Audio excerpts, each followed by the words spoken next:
लोगों को सत सत नमन करते हुए और हमारे महान पुरुषों की श्रृंखला में विश्व को शांति का संदेश देने वाले महान तथागत बुद्ध जी को सत सत नमन करते हुए और हमारे छत्तीसगढ़ में ऐसे समय में जिस समय हिंदू प्रचलित विधियां चरम सीमा पर थी, बहुत सारे रूढ़िवादी परंपरा चरम सीमा पर थी, ऐसे समय में मन के एक समान का सार तत्व देने वाले हमारे पुरखे महान बाबा गुरु घासीदास जी को सत सत नमन करते हुए और हमारे छत्तीसगढ़ में जितने भी भूदास थे उनके लिए हक की लड़ाई लड़ने वाले नव जागरण नव बिहार के प्रणेता बाबा गुरु घासीदास जी के द्वितीय पुत्र राजा गुरु बालक दास साहब जी को सत सत नमन करते हुए और हमारे भारतवर्ष में जन्म लिए जितने भी संत महापुरुष हुए हैं उन सब के संघर्षों की सार भारत के संविधान में लिखने वाले बाबा साहब डॉक्टर भीमराव अम्बेडकर जी को सत सत नमन करते हुए और आज के इस अर्थ फाउंडेशन के माध्यम से मेरिट अवार्ड एवं सम्मान समारोह 2025 में उपस्थित मुख्य अतिथि आदरणीय प्रोफेसर प्यारेलाल आदिले साहब आज की अध्यक्षता कर रहे हैं। बड़े भैया आदरणीय अमर भास्कर साहब, आज के विशिष्ट अतिथि आरपी मीरे साहब, आज के विशिष्ट अतिथि आदरणीय डॉक्टर डीपी मनहर साहब और हमारे समाज की उभरती कलाकार आदरणीय सुश्री मंजिमा सांडिल्य जी। ये बहुत गौरव की बात है कि छालीवुड में उनका कदम पड़ा है और हम जितने भी सतनामी समाज के लोग हैं आदरणीय सुश्री मंजिमा सांडिल्य जी का हमको हमेशा सपोर्ट करना है।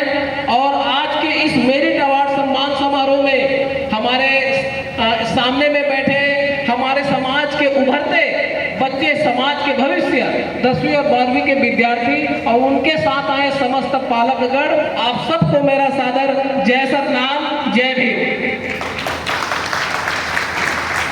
मैं कुछ लाइन 5-7 मिनट में अपने प्यारे बच्चों को ही गाना चाहूंगा। प्यारे बच्चों, कहते हैं रख हौसला तो मंजर भी आएगा, प्यासे के पास समंदर भी आएगा।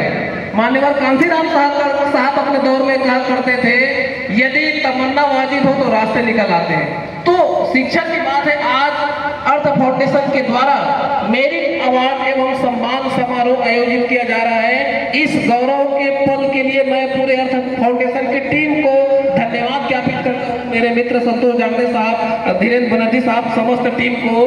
आज देखिए, शिक्षा आप लोगों को ऐसे जगह में ला के खड़ा कर दिया है कि आज आपको सम्मान करने के लिए यहाँ पर बुलाया गया है। आज इस सम्मान समारोह में शिक्षा के बदौलत चरम सीमा तक पहुंचे आज कुछ ऐसे शख्स का उदाहरण देना चाहूंगा। प्यारे बच्चों, बाबा साहब डॉक्टर भीमराव अम्बेडकर जी कहा करते थे, शिक्षा वह शेरनी का दूध है जो पिएगा वो दाढ़ेगा।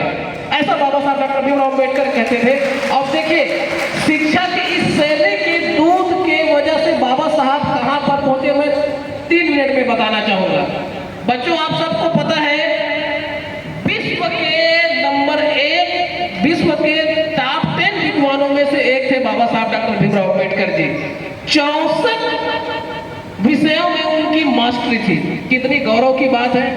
हम अपने पढ़ाई लिखाई में 1-2 विषय में मास्टरी करने के बाद हम आगे पढ़ाई नहीं करते हैं, लेकिन वो महान शख्स 64 विषयों में मास्टरी थी उनकी।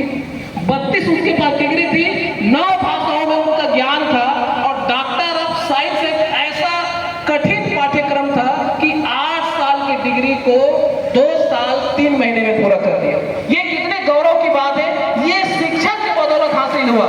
और मैं यह भी बताना चाहूंगा कि पूरे भारत में जितने भी विश्व की टॉप 10 यूनिवर्सिटी है जहां पर डीएससी का पाठ्यक्रम में पढ़ाई होती है, हमारे समाज के ही 2 महामानव ने डीएससी की डिग्री ली। एक डॉक्टर भीमराव अम्बेडकर, दूसरा हमारे भारत के 10वें राष्ट्रपति रहे हमारे अनुसूचित जाति समाज के डॉक्टर के.आर. नारायण जी। ये 2 ऐसे ही महान शख्स हुए थे। तो प्यारे बच्चों, ये डिग्री किसके वजह से मिली है? केवल और केवल एजुकेशन की वजह से। जब बाबा साहब डॉक्टर भीमराव अम्बेडकर जी को अवसर मिला, उन्होंने भारत के संविधान में लिख के एक ऐसा नमूना प्रस्तुत कर दिया कि आज पूरा विश्व बाबा साहब डॉक्टर भीमराव अम्बेडकर जी के गौरवशाली कार्यों को, उनके कारनामों को बड़े सम्मान के साथ, बड़े अदब के साथ याद करती है। किसके वजह से? केवल और केवल शिक्षक की वजह से। तो आज आप सब लोग यहाँ पर मेरिट अवार्ड और सम्मान समारोह लेने आए हैं, तो आप सब एक ऐसा लक्ष्य निर्धारित करके यहाँ से जाए कि जिस तरह बाबा साहब डॉक्टर भीमराव अम्बेडकर जी ने अपने शिक्षा के बदौलत जो मुकाम हासिल किए, हम उतने मुकाम तो हासिल नहीं कर पाए, लेकिन हम इतना तो मुकाम हासिल कर ले कि हमारे माता पिता, हमारे गांव के लोग हम पर गौरव महसूस करें। सामने में हमारी एक बिटिया बैठी है, यहाँ पर मैं देख पा रहा हूँ। कितना पढ़ी है गुड़िया? अभी 12वीं पढ़ रही है। 10वीं में कितना परसेंट आया है? 97। ताली बजाएं हमारे बच्चों के लिए। क्या नाम है बेटा? नीलम नारंगे। देखिए, बैठ जाओ बेटा। हमारे सामने में हमारी बिटिया नीलम नारंगे बैठी हुई है। गांव कौन सा है बेटा आपका? कसडोल, सरखोल। सोचिए, यदि हमारी बिटिया ये सपोज बन जाएगी, डिप्टी कलेक्टर बन के यदि लाल बत्ती में हमारे गांव में आएगी, तो उनके माता पिता और गांव के लोग कितने गौरव महसूस करेंगे? गौरव महसूस करेंगे नहीं करेंगे? तो हमको शिक्षा, देखिए, यदि हम आज यहाँ पर हम लोग सब के सब सतनामी समुदाय के लोग बैठे हुए हैं। आज गुरु बालक दास जी के समय में हजारों माल गुजार हुए थे हमारे सतनामी समाज के लोग। उस समय भूदास भू स्वामी बन गए थे, लेकिन आज के समय में वो माल गुजारी नहीं रही है। आज के पास गिने चुने हमारे सतनामी समुदाय के लोग माल गुजार रहेंगे। आज हमारे पास जमीनें नहीं रही है, खत्म हो गई है। हमारे पास कोई धरोहर नहीं रही है। जो भी एक धरोहर है हमारे पास, वो है शिक्षा। और संविधान बनने के बाद अवसर की समानता हमको मिल गई है। तो शिक्षा ही एक ऐसा माध्यम है जिसके बदौलत हम बड़े से बड़े मुकाम हासिल कर सकते हैं। पूरे रास्ते खुले हुए हैं, लेकिन हमारी बस इरादे नेक होनी चाहिए, हमारी तमन्ना नेक होनी चाहिए, तो सारी मंजिल को हम प्राप्त कर सकते हैं। आज आप देखिए, मतलब छत्तीसगढ़ में मैं अगर बात करूं, छत्तीसगढ़ के संदर्भ में अधिकांश तहसील में हमारे सतनामी समुदाय के तहसीलदार मिल जाएंगे, एसडीएम मिल जाएंगे, डिप्टी कलेक्टर मिल जाएंगे। ये परिवर्तन केवल 20 साल में आया है। केवल 20 साल में ही परिवर्तन आया है। और इसके पहले हमारे लोग उतने बड़े पद में नहीं हुआ करते थे, लेकिन आज है। आज देखिए, आज से यदि कहीं मैं 1950 के पहले की बात करूं, प्यारे बच्चों, यदि आप देश के इतिहास उठाकर देखेंगे, भाई बाबा गुरु घासीदास जी को क्यों कहना पड़ा मानव एक समान? क्योंकि उस समय में मानव एक समान नहीं माना जाता था। हमारे लिए एक छोटा सा शब्द है मानव एक समान, लेकिन यदि हम इसकी अर्थ की बात करेंगे, ये बहुत बड़ा दर्शन है मानव एक समान अपने आप में। लेकिन आज यदि हम संविधान बने लगभग 75 साल हो गया, तो संविधान बनने के बाद से स्थिति ऐसी आ गई है कि सारे तरक्की के द्वार हमारे लिए खुल गए थे। लेकिन बाबा गुरु घासीदास जी के समय में ऐसा नहीं था, डॉक्टर भीमराव अम्बेडकर जी के समय में ऐसा नहीं था। लेकिन आज हमारे पास सब रास्ते खुल गए हैं, लेकिन हम सब लोगों को शिद्दत के साथ उस रास्ते में जाना पड़ेगा। जैसे 12वीं के बाद हम लोगों का फील्ड अलग अलग हो जाता है। जैसे मैं पेशे से टीचर हूँ, लेकिन मेरी सबसे ज्यादा रुचि होती है संविधान पर। मैं संविधान का अध्ययन करता हूँ, संविधान का अध्येता हूँ। ये ऐसा सब्जेक्ट है कि यदि आप इसमें आप महारत हासिल कर लिए, आप कहीं एडवोकेट बन गए, तो आप इस देश को अपने तरीके से, संवैधानिक तरीके से, नीति नियमों को पालन करते हुए इस देश के आप नीति निर्धारक बन सकते हैं, इस देश को चलाने वाले बन सकते हैं, हमारे समाज को चलाने वाले बन सकते हैं, हमारे समाज के एक कुशल मार्गदर्शक बन सकते हैं। तो ऐसे बहुत सारे क्षेत्र हैं जिनको देखते हुए, उनको पालन करते हुए हम अच्छी डिग्री हासिल करके हम उच्च मुकाम तक हासिल कर सकते हैं। क्योंकि शिक्षा के अलावा और कोई भी रास्ता नहीं है हमारे तरक्की के द्वार में जाने के लिए, तरक्की करने के लिए, अपने गांव का, अपने माता पिता का नाम रोशन करने के लिए। तो जैसा बाबा साहब कहते थे, भले 2 रोटी कम खाएं, अपने बच्चों को जरूर पढ़ाएं। तो ज्यादा से ज्यादा हमको एजुकेशन प्राप्त करनी है, ज्यादा से ज्यादा हमको पढ़ाई करनी है।